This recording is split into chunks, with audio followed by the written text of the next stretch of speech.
Gloire à Dieu, alléluia, gloire à Dieu, nous bénissons le Seigneur pour le souffle de vie qu'il ne cesse de nous accorder en ce jour. Bienvenue à une minute de prière de ce mercredi 24 avril 2024. Dieu est bon, Dieu est bon. Oh, je suis frappé par une grippe, mais le Seigneur est là. Priez pour que je sois rétabli et nous allons continuer cette aventure merveilleuse avec vous. Aujourd'hui, le Seigneur a mis en mon cœur le désir de partager avec vous ce passage de Ecclésiaste chapitre 8, le verset 8, que je lis au nom de notre Seigneur Jésus-Christ. L'homme n'est pas maître de son souffle pour pouvoir le retenir, et il n'a aucune puissance sur le jour de sa mort. Et il n'y a point de délivrance dans ce combat, et la méchanceté ne saurait sauver les méchants. Mon frère, ma sœur, j'aime bien la parole de Dieu parce que chaque jour, il y a de quoi se nourrir, se rassasier, il y a de quoi aussi nourrir le peuple des dieux et aussi avertir le monde. Mon frère, ma sœur, toi qui n'es pas encore en Christ, toi qui refuses de venir en Christ, toi qui te dis que ce n'est pas la peine. Peut-être que tu juges les chrétiens sur base des histoires que tu as entendues parce que tel pasteur était tombé, parce qu'il y a eu, je ne sais pas, un scandale avec les enfants de Dieu ou ceux qui se disent chrétiens.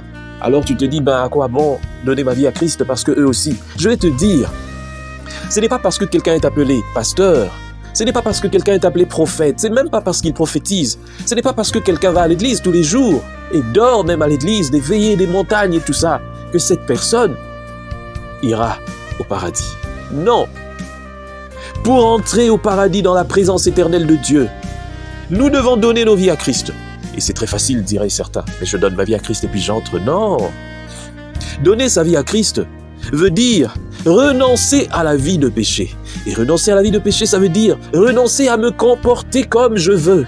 J'entends des chrétiens dire, moi je fais ce que je veux de ma vie, je vis comme je veux, moi je suis pas hypocrite, quand il faut boire, je bois, quand il faut aller en boîte, je vais, quand il faut faire ceci, oui, il faut faire ceci, cela, et puis c'est Dieu seul qui va nous juger à la fin, les hommes ne doivent pas nous juger, même les serviteurs de Dieu tombent, et puis tout ça, les gens parlent, c'est bien, mais un jour tu seras devant Dieu, et je pense que tu vas tenir le même langage devant Dieu pour dire, Seigneur, moi j'ai vécu ma vie comme je veux, j'allais en boîte, je faisais tout ce que je veux, je sortais avec des hommes, je trompais mon mari, je trompais ma femme, et d'ailleurs, je volais l'argent et je faisais toutes ces choses. Et d'ailleurs, même ceux-là qui étaient tes serviteurs aussi faisaient. Dieu va te dire, non, tu es en face de moi.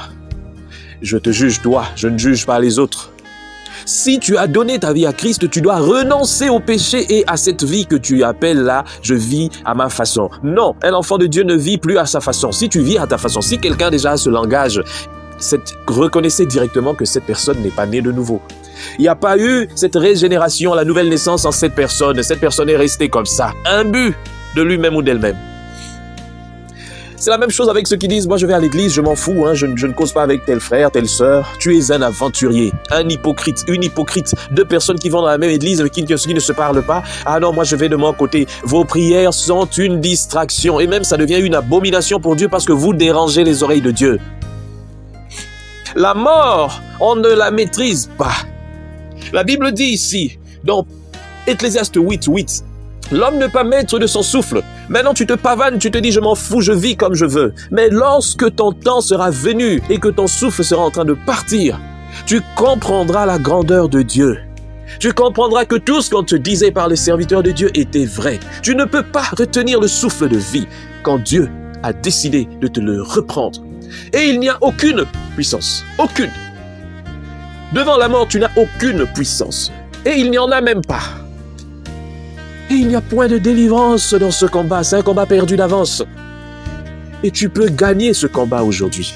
Toi qui me suis, ne te cache pas derrière les imperfections des serviteurs de Dieu. Ce sont des hommes qui seront jugés aussi. Et il y en a beaucoup qui ne sont même pas nés de nouveau. Mais moi, je viens t'apporter la parole aujourd'hui. Je te dis, peut-être tu fréquentes l'église. Oui, mais tu vis quelle vie? Est-ce qu'il y a eu un changement dans ta vie?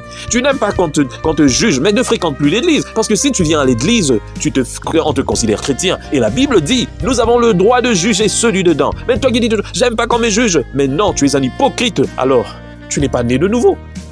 Vaut mieux rester à la maison. Attends ton jugement à la maison. Mais si tu viens à l'église, tu seras jugé. Parce que moi, je parlerai toujours. Et ça te touchera toujours. Parce que toi, tu te dis chrétien, chrétienne, mais tu es dans le mensonge, tu es dans le commérage critique, tu es toujours au coin en train de parler les gens. Tu es là, tu es dans la bière, dans des histoires comme ça. Et lorsque tu bois, tu t'enivres jusqu'à commencer à dire des bêtises. Tu n'as pas une vie régénérée. Ton comportement le dit. Tu es là tout le temps en train d'écouter la musique mondaine, et puis tu dis, bon, ça ne fait rien. Non, mais ces gens-là qui produisent cette musique sont dans les sciences occultes, sont dans des trucs. Et tu penses qu'ils vont te véhiculer un message, un bon message. Non, c'est par là que vous recevez beaucoup de démons dans vos vies et beaucoup de combats que vous n'arrivez pas à résoudre. Arrête avec ce langage. Je vis ma vie. Oui, continue. Mais si tu es à l'église, je te jugerai toujours.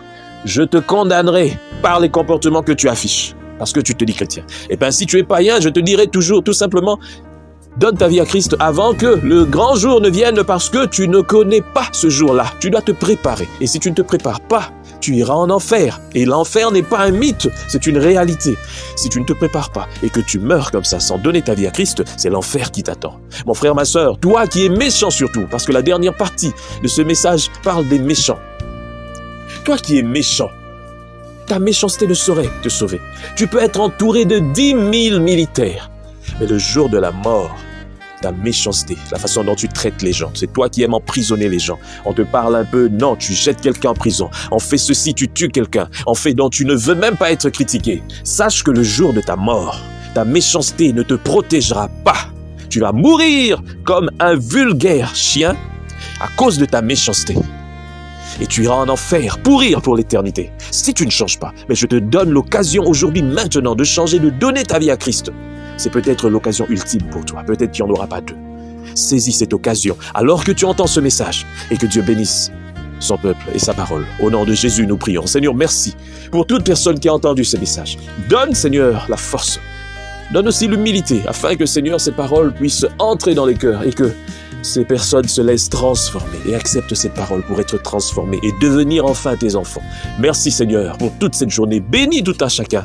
Remplis Seigneur cette journée des bénédictions. Nous avons besoin de toi. Sans toi, nous ne sommes rien. Jésus, tu es notre secours. Au nom de toi, nous avons prié. Amen.